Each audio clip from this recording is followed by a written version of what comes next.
अध्याय 33 बाबाजी आधुनिक भारतका महाअवतार। बद्रीनारायणको उत्तरमा स्थित हिमालय शैल श्रृङ्खला लाहिडी महाशयका गुरु बाबाजीको उपस्थितिले अझै धन्य भएको छ। एकान्तवासी गुरुदेवले आफ्नो शरीरलाई सदियौं सम्भवतः सहस्रौं वर्षसम्म यथावत राख्नु भएको छ। मृत्युञ्जय बाबाजी एउटा अवतार हुनुहुन्छ।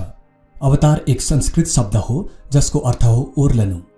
यसको व्युत्पत्ति अव अर्थात् तल र त्रि अर्थात् आउनुबाट भएको हो। हिन्दू शास्त्रहरूमा अवतारको अर्थ ईश्वर देहधारीका रूपमा अवतरित हुनु हो। बाबाजीको आध्यात्मिक अवस्था मानव कल्पनाभन्दा पर छ। श्री युक्तेश्वरजीले मलाई बताउनुभयो, मानवको सीमित दृष्टिले उहाँको अतीन्द्रिय आध्यात्मिक ज्योतिलाई हेर्न सक्दैन।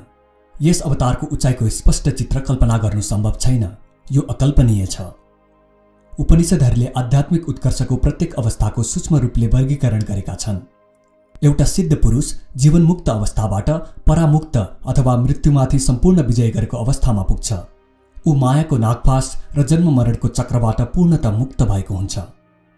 त्यसैले परामुक्त सायदै भौतिक शरीरमा फर्किन्छ। यदि जन्म लिए पनि ऊ ईश्वर प्रेरित अवतारका रूपमा संसारका लागि आशीर्वाद भएर जन्म लिन्छ। एउटा अवतार संसारको सीमित व्यवस्थाको अधीनमा हुँदैन। प्रकाशको प्रतिमूर्तिका रूपमा उसको शुद्ध शरीर प्रकृतिको बन्धनबाट मुक्त हुन्छ।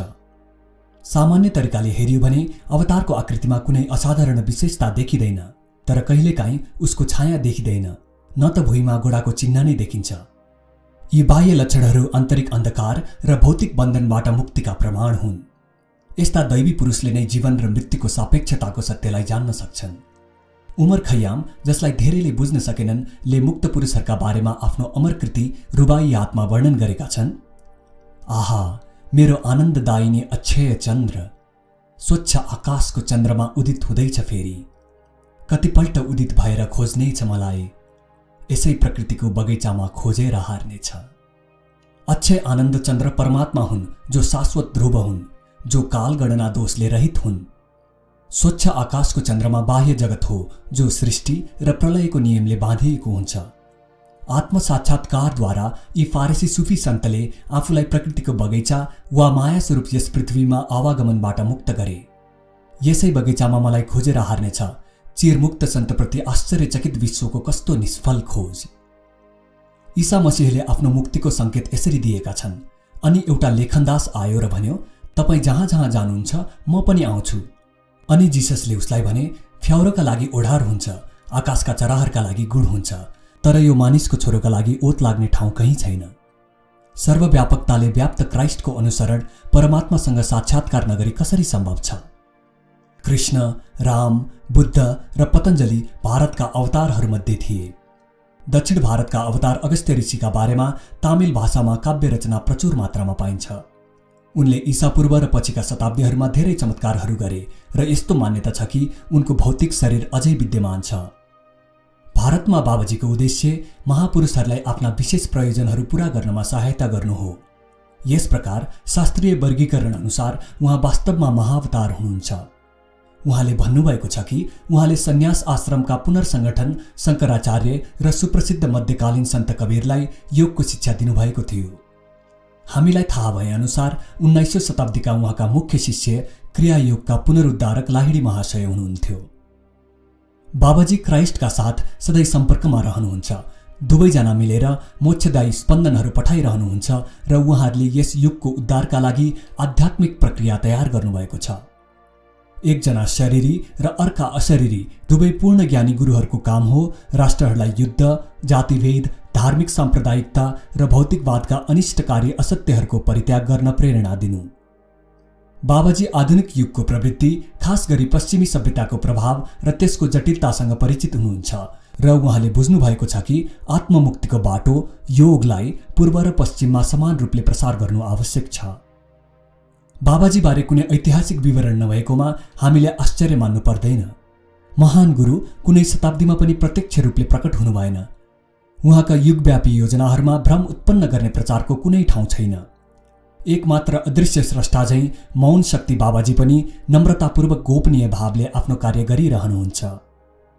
क्राइस्ट र कृष्ण जस्ता महाअवतारहरू यस पृथ्वीमा विशेष र महत्त्वपूर्ण उद्देश्यको पूर्तिका लागि पदार्पण गर्छन् र पूरा हुने बित्तिकै प्रयाण गरिहाल्छन्। अन्य अवतारहरू जस्तो कि बाबाजी इतिहासको कुनै एक विशिष्ट घटनाका लागि होइन कि शताब्दीौंसम्म बिस्तारै मानव जातिलाई विकासको बाटोमा अग्रसर गराउने काम हातमा लिन अवतीर्ण हुन्छन्। यस्ता सिद्ध पुरुष आफूलाई जनताको स्थूल दृष्टिबाट ओझेलमा राख्छन् र इच्छानुसार अदृश्य हुने सामर्थ्य राख्छन्। यी कारणहरूले र साधारणतः उनीहरू आफ्ना शिष्यहरूलाई आफ्ना बारे मौन बस्न आदेश दिन्छन्। अनेक विराट आध्यात्मिक महापुरुष संसारमा अज्ञात बनिरहन्छन्।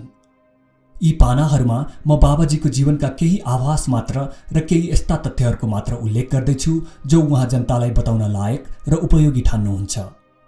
बाबाजीको परिवार अथवा जन्मस्थानका बारेमा कुनै जानकारी अलिकति पनि थाहा पाइएको छैन जो इतिहासकारहरूका लागि प्रिय हुन्छ। सामान्यतया उहाँको भाषण हिन्दीमा हुन्छ, तर उहाँ जुनसुकै भाषामा सजिलै वार्तालाप गर्न सक्नुहुन्छ। उहाँले आफ्नो सिधा सादा नाउँ बाबाजी अथवा आदरणीय पिता राख्नु भएको छ। लाहिडी महाशयका शिष्यहरू उहाँलाई श्रद्धापूर्वक महामुनि बाबाजी महाराज, महायोगी, त्रयम्बक बाबा, शिव बाबा आदि नाउँले सम्बोधन गर्छन्। यी पूर्ण मुक्त महागुरुको वंशावली थाहा नभए पनि त्यसले के फरक पर्छ र? जुन बेला कसैले बाबाजीको नाम श्रद्धाले उच्चारण गर्छ, लाहिडी महाशयले भन्नुभयो, त्यस भक्तले तुरुन्तै आशीर्वाद पाइहाल्छ। मृत्युञ्जय गुरुको शरीरमा उमेरको कुनै प्रभाव देखिँदैन। उहाँ 25 वर्षका युवकभन्दा बढी देखिनुहुन्न। गहुँगोरो रङ्गका, मझौला शरीर र उचाइ भएका बाबाजीको सुन्दर र बलिष्ठ शरीरबाट सतत ज्योति निस्किरहन्छ। उहाँका आँखा काला, शान्त र दयाले भरिएका हुन्छन्। उहाँको चम्किलो कपाल तामाको रङ्ग जस्तो छ। कहिलेकाहीँ बाबाजीको अनुहार लाहिडी महाशयको अनुहारसँग मिल्छ। कहिलेकाहीँ दुवैको अनुहारमा यति समानता देखिन्थ्यो कि उमेर पुगेका लाहिडी महाशयलाई नौजवान देखिने बाबाजीका पिता भन्ठान्न सकिन्थ्यो। स्वामी केवलानन्दजी, मेरा सन्त सदृश संस्कृत अध्यापकले हिमालयमा केही समय बाबाजीका साथ बिताउनु भएको थियो। अद्वितीय महागुरु आफ्नो शिष्य मण्डलीका साथ पहाडमा एक ठाउँबाट अर्को ठाउँ भ्रमण गर्नुहुन्छ। मलाई केवलानन्दजीले बताउनुभयो, उहाँको सानो दलमा अत्यन्त उन्नत 2 जना अमेरिकी शिष्यहरू छन्। एक ठाउँमा केही समय बिताएपछि बाबाजी भन्नुहुन्छ, डेरा डण्डा उठाऊ। उहाँसँग एउटा डण्डा अथवा बाँसको लट्ठी हुन्छ। उहाँको वचन निस्किने बित्तिकै उहाँको दल त्यहाँबाट तुरुन्तै अर्को ठाउँ पुग्ने गर्छ। भ्रमणको यो सूक्ष्म तरिका उहाँ सधैँ प्रयोग गर्नुहुन्न। कहिलेकाहीँ एउटा पहाडबाट अर्को पहाड पैदलै हिँड्ने गर्नुहुन्छ। बाबाजीलाई हेर्न वा चिन्न उहाँको इच्छा भए मात्र सकिन्छ। उहाँ आफ्ना भक्तहरूका अगाडि भिन्न भिन्न रूपमा अलि फरक तरिकाले प्रकट हुनुहुन्छ। कहिले दारी र जुङ्गाका साथ, कहिले सफा मुखका साथ। उहाँको अक्षय शरीरलाई खानाको आवश्यकता हुँदैन। महागुरु त्यसैले बिरलै खानुहुन्छ। कहिलेकाहीँ शिष्यहरूलाई दर्शन दिँदा शिष्टाचारका रूपमा उहाँ केही फलफूल वा खीर वा नौनी खानुहुन्छ। बाबाजीको जीवनका 2टा आश्चर्यजनक घटनाहरूबारे मलाई थाहा छ, केवलानन्दजी भन्दै जानुभयो। एक रात उहाँका शिष्यहरू वैदिक कर्मकाण्डको अवसरमा विशाल अग्निकुण्डको चारैतिर बसेका थिए। महागुरुले अचानक एउटा बलिरहेको दाउरो उठाएर नजिकै बसेका एकजना चेलाको काँधमा बिस्तारै हिर्काउनुभयो। गुरुदेव, यो कस्तो क्रूरता! नजिकै बस्नुभएका लाहिडी महाशयले विरोध प्रदर्शन गर्दै भन्नुभयो, के तिमी उनलाई आफ्नो पूर्व कर्मफल अनुसार जलेर खरानी भएको हेर्न चाहन्छौ? यति भनेर बाबाजीले आफ्नो आरोग्य दाहिने हात ती चेलाको पोलेको काँधमा राख्नुभयो। आज राति मैले तिमीलाई कष्टदायक मृत्युबाट मुक्त गरिदिएँ। कर्मफलको नियम तिमीलाई आगोले अलिकति पोलेको कष्टले सन्तुष्ट भएर मेटियो। अर्को अवसरमा बाबाजीको पवित्र मण्डलीमा एकजना अपरिचित मान्छे आएकाले व्यवधान भयो। उनी नजिकको एउटा कठिन पहाडको चुचुरामा अत्यन्त आश्चर्यजनक कुशलताले उक्लिएर आइपुगेका थिए। महात्मन, तपाईँ नै महान बाबाजी हुनुपर्छ। ती मानिसको अनुहारमा अवर्णनीय श्रद्धा झल्किरहेको थियो। महिनौसम्म यी दुर्गम पर्वत शिखरहरूमा तपाईँको खोजी गर्दै रहेँ। मलाई शिष्यका रूपमा स्वीकार गर्न प्रार्थना गर्दछु। जब महागुरुले केही जवाफ दिनु भएन, ती मानिसले पहाडको तल गहिरो खोजतिर देखाउँदै भने, यदि तपाईँले मलाई अस्वीकार गर्नुभयो भने म यस पहाडबाट हाम फाल्छु। जीवनको कुनै प्रयोजन छैन यदि ईश्वर प्राप्तिका लागि तपाईँको मार्गदर्शन पाइन भने। त्यसो भए हाम फाल, बाबाजीले सम्यक भावले भन्नुभयो। म तिमीलाई तिम्रो वर्तमान अवस्थामा स्वीकार गर्न सक्दिनँ। ती मान्छेले तुरुन्तै भिरबाट तल हाम फाले। बाबाजीले ती व्यक्तिको शरीर उठाएर ल्याउन क्षोभग्रस्त शिष्यहरूलाई आदेश दिनुभयो। तिनीहरूले ती व्यक्तिको क्षतविक्षत शरीरलाई बोकेर फर्किएपछि महागुरुले आफ्नो हात ती मृत मान्छेको शरीरमाथि राख्नुभयो। लौ, उनले आँखा उघारे र सर्वशक्तिमान गुरुका पाउमा दण्डवत गरी भक्ति प्रकट गरे। तिमी अब शिष्य बन्न लायक भयो, बाबाजीले स्नेहपूर्वक हाँस्दै पुनर्जीवित चेलातिर हेर्नुभयो। तिमी एउटा कठिन परीक्षामा उत्तीर्ण भयो। मृत्युले अब तिमीलाई छुन सक्दैन। अब तिमी हाम्रा अमरहरूको मण्डलीमा सामेल भयो। त्यसपछि उहाँले आफ्नो प्रस्थानसूचक सामान्य वाक्य भन्नुभयो, डेरा डण्डा उठाओ। पूरा मण्डली पहाडबाट अन्तर्ध्यान भयो। अवतारी सर्वव्यापी परमात्मामा निवास गर्छन्। उनको देश र कालको कुनै बन्धन हुँदैन। बाबाजीले शताब्दीौंदेखि जुन भौतिक शरीर धारण गरिराख्नु भएको छ त्यसको एउटै कारण हो मानव जातिलाई स्वयं उसैका सम्भावनाहरूबारे ठोस उदाहरण प्रस्तुत गर्ने इच्छा। मानिसले यदि हाड मासुको शरीरमा ईश्वरीय झल्को पाएन भने ऊ सधैँ मायाको भ्रमजालमा फसिरहनेछ र मृत्युपछि कहिल्यै पनि विजय पाउन सक्दैन। जिससलाई सुरुदेखि नै आफ्नो जीवनक्रमको ज्ञान थियो। उनको प्रत्येक जीवनको घटना उनका लागि थिएन, न त त्यो पूर्व जन्मको कर्मको फल नै थियो। त्यो एकमेव मानव जातिको उत्थानका लागि थियो। उनको वाणीका 4 प्रचारकहरू म्याथ्यू, मार्क, ल्युक र जोनले उनका अमर लीलाहरूको लिखित वर्णन मानव जातिको भावी पिँढीका लागि गरे। बाबाजीका लागि पनि भूत, वर्तमान र भविष्यको सापेक्षताको कुनै अर्थ छैन। उहाँलाई पनि सुरुदेखि नै जीवनका सबै अवस्थाको ज्ञान छ। मानिसको सीमित ज्ञानलाई ध्यानमा राखेर उहाँले एक अथवा बढी साक्षीहरूका अगाडि आफ्नो दिव्य जीवनका धेरै लीलाहरू देखाउनु भएको छ। त्यसै हुनाले एकपल्ट लाहिडी महाशयका शिष्यका अगाडि उचित समय छ भन्ने जानेर बाबाजीले शारीरिक अमरत्वको सम्भावनाको घोषणा गर्नुभयो।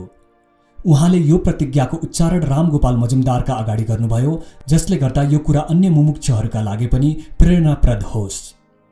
महापुरुषहरू मानवको हित गर्नका लागि नै बोल्छन् र स्वाभाविक घटनाक्रमहरूमा भाग लिन्छन्। जस्तो कि क्राइस्टले भने, पिता, मलाई थाहा छ तपाईँ सधैँ मेरो कुरा सुन्नुहुन्छ, तर नजिक उभिएका मानिसहरूका लागि नै मैले यस्तो भने ताकि उनीहरूले विश्वास गरून् कि तपाईँले नै मलाई पठाउनु भएको हो। रणवाजपुरमा रामगोपाल अथवा निद्राहीन सन्तसँग भेट्दा उहाँले बाबाजीसँग पहिलोपटक भेट भएको आश्चर्यजनक कथा सुनाउनु भएको थियो। म कहिलेकाहीँ आफ्नो एकान्त गुफालाई छाडेर बनारसमा लाहिडी महाशयका पाउनेर बस्न आउँथेँ। रामगोपालले मलाई भन्नुभयो, एक दिन आधा रातमा जब म शान्तिपूर्वक शिष्यहरूको एक टोलीसँगै ध्यान गर्दै थिएँ, गुरुदेवले एउटा आश्चर्यजनक अनुरोध गर्नुभयो। रामगोपाल, उहाँले भन्नुभयो, तुरुन्तै दशाश्वमेध घाटमा गइहाल। म तुरुन्तै भनेको ठाउँमा पुगेँ। राति जुनको उज्यालो छरिएको थियो र ताराहरू टल्किरहेका थिए। म केही बेर धैर्यका साथ बसिराखेँ। त्यसै बेला मेरो ध्यान मेरा गोडा नजिकको ठूलो ढुङ्गामाथि गयो। त्यो बिस्तारै उचालिँदै गयो र त्यहाँभित्र एउटा गुफा देखा पर्यो। त्यो ढुङ्गा कुनै अज्ञात शक्तिले हावामा स्थिर भयो। राम्रो लुगा पहिरिएकी एकजना राम्री नवयुवती गुफाबाट निस्केर हावामा उड्दै स्थिर भइन्। मधुर आवाले घेरिएकी ती नारी बिस्तारै तल ओर्लिन् र मेरा अगाडि आएर आनन्दमग्न र निश्चल भएर उभिइन्। अन्त्यमा उनमा केही हलचल भयो र उनले कोमल स्वरमा भनिन्, म माताजी हुँ, बाबाजीकी बहिनी। मैले उहाँ र लाहिडी महाशयलाई आज राति एउटा अत्यावश्यक महत्त्वपूर्ण विषयमा छलफल गर्न मेरो गुफामा डाकेकी छु।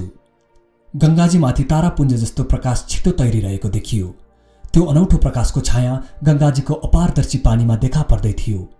त्यो नजिक नजिक आउँदै गयो र अन्त्यमा आँखै तिर्मिराउने प्रकाशका रूपमा माताजी छेउ देखा पर्यो र तुरुन्तै लाहिडी महाशयको मानवाकृतिमा परिवर्तित भयो। उहाँले नारी सन्तका पाउमा ढोग्नुभयो।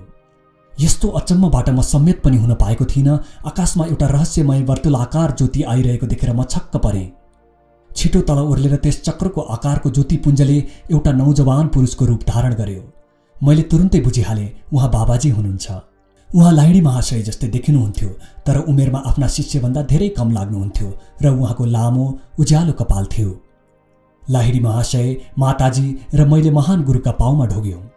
उहाँको दिव्य शरीरलाई छुने बित्तिकै मेरो शरीरको एक एक तन्तु स्वर्गिक अनुभूति र अवर्णनीय आनन्दले भरियो। दिव्य बहिनी, बाबाजीले भन्नुभयो, म आफ्नो भौतिक शरीर त्यागेर अनन्त सागरमा विलिन हुने विचार गर्दैछु। प्रिय गुरुदेव, मैले तपाईँको योजनाको पहिले नै अन्दाज पाइसकेकी छु। आज राति यही कुरामा तपाईँसँग छलफल गर्न चाहेकी हुँ। किन शरीर त्याग गर्न चाहनुहुन्छ? यति भनेर ती भव्य नारीले बिन्ती भावले बाबाजीतिर हेर्नुभयो। परब्रह्म सागरमा मेरो आत्मतरङ्ग दृश्य रहोस् वा अदृश्य, के फरक पर्छ? माताजीले अनौठो वाक्चातुर्यका साथ उत्तर दिनुभयो, चिरञ्जीवी गुरु, यदि यसले कुनै फरक पार्दैन भने कृपा गरी आफ्नो आकारको कहिल्यै त्याग नगर्नुहोस्। तथास्तु, बाबाजीले गम्भीरतासँग भन्नुभयो, म आफ्नो भौतिक शरीरको त्याग कहिल्यै गर्दिन, जुन पृथ्वीमा कमसेकम केही मानिसहरूलाई जहिले पनि देखिनेछ। ईश्वरले तिम्रो मुखबाट आफ्नो इच्छा प्रकट गर्नुभयो। म अवाक भएर दुवै सिद्धहरूको कुरा सुनिरहेको थिएँ। त्यसै बेला महागुरुले मतिर कृपालु निगाहले हेर्नुभयो। नडराउ रामगोपाल, उहाँले भन्नुभयो, तिमी भाग्यमानी छौ, तिमीले यो अमर प्रतिज्ञाको साक्षी हुने मौका पायौ। बाबाजीको स्वरको मधुर आवाज बिलाउँदा नबिलाउँदै उहाँ र लाहिडी महाशयको आकार बिस्तारै हावामा उठ्दै गङ्गाजीमाथि पछाडि सर्न लाग्यो। रातको आकाशमा विलीन हुँदा उहाँहरूको शरीरलाई अति उज्यालो प्रकाशले घेरेको थियो। माताजीको शरीर शून्यमा उड्दै गुफानिर गएर तल ओर्लियो। ढुङ्गा तल आएर गुफाको मुख यसरी बन्द भयो मानव कुनै अदृश्य हातले गरेको होस्। असीम रूपले अनुप्रेरित भएर म लाहिडी महाशयको घर फर्किएँ। बिहान हुन लागेको थियो। उहाँका अगाडि निहुरिएर ढोक्दा गुरुदेव मेरो मनको कुरा बुझेर हाँस्नुभयो। रामगोपाल, तिम्रा निम्ति म खुसी छु, उहाँले भन्नुभयो। बाबाजी र माताजीलाई भेट्ने तिम्रो इच्छा धेरै पटक मसँग जाहेर गरेका थियो, अन्त्यमा आश्चर्यजनक रूपले पूर्ण भयो। मेरा गुरुभाइहरूले मलाई बताए कि आधा रातमा म गएपछि लाहिडी महाशय आफ्नो आसनबाट उठ्नु पनि भएको थिएन। उहाँले अमरत्वबारे एउटा गजबको व्याख्यान तपाईँ दशाश्वमेध घाटतिर लागेपछि दिनुभएको थियो, एकजना चेलाले मलाई भने। पहिलो पटक शास्त्रहरूमा लेखिएको यो कुरा सत्य लाग्यो कि ईश्वर साक्षात्कार पाएका महापुरुष एकै समयमा 2 या धेरै ठाउँहरूमा सशरीर प्रकट हुन सक्छन्। लाहिडी महाशयले पछि मलाई यस पृथ्वी सम्बन्धी ईश्वरका गुप्त योजनाहरूबारे आध्यात्मिक तत्त्वहरू बताउनुभयो। रामगोपालले अन्त्यमा भन्नुभयो, ईश्वरले बाबाजीलाई यस विश्वचक्रको अवधिसम्म शरीर धारण गरिराख्न छानेका छन्। युगहरू आउँछन् र जान्छन्, तर अमर गुरु शताब्दीौंसम्म नाटक अवलोकन गर्दै यस विश्व रङ्गमञ्चमा उपस्थित रहनुहुनेछ।